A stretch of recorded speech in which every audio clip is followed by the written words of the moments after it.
I found this picture last night, and I was looking for pictures of myself when I was little to show my son because his kids look so much like me. I was the only one out of my siblings that was born with red hair. My sister was bald. My other little sister had tons of black hair. My brother had tons of brown hair. And of all my grandkids, my son's kids were born with red hair. And they look just like me.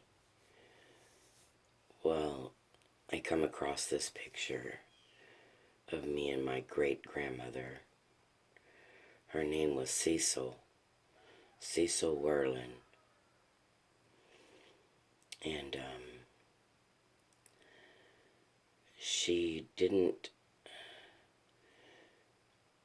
get around too good after her stroke when I was little. This was before the stroke. But I remember that she had lots of plants and she loved Siamese cats.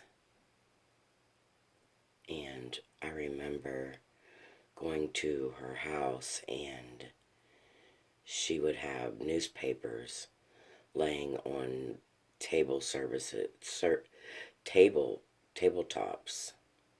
and stuff with dried flowers, mostly roses, and then she would put some kind of herbs with it, like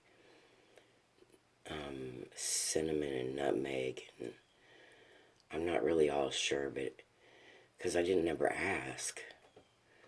But she would put them, once they were all dried, she'd put them in little bags and tie them up, and I would always find them in my grandma's drawer. And the bags were kind of like silk net bags, and they just smelled so good.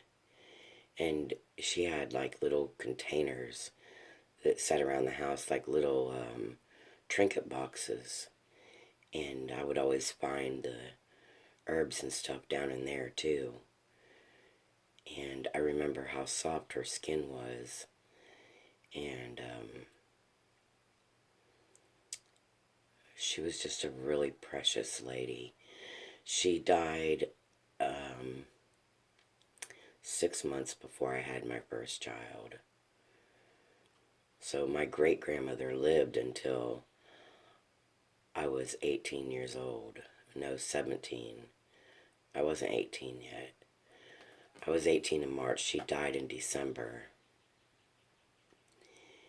And she's not my biological grandmother, but she is my grandmother.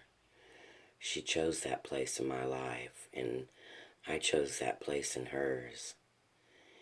And about 10 years ago, my husband woke up one night, and he was like, oh, and I was like, what's wrong? And he's like, nothing. Well, the next morning, we had taken a walk down to the park, and I asked him about it, and he said that he looked over, and there was a lady laying beside me in bed. And I said, well, what does she look like? And he said, well, she had one of those, like polyester dresses that zip, and in a sweater and glasses. And I was like, oh my God. So I ran home. I didn't walk. I ran back home, and I started digging through my albums. And I brought this picture to him. Not this one, but another one that shows her from the front. And he just, the blood drained from his face. And so I know that this lady is still with me, and I love her. And this is us with our eggs in the spring. I love you guys.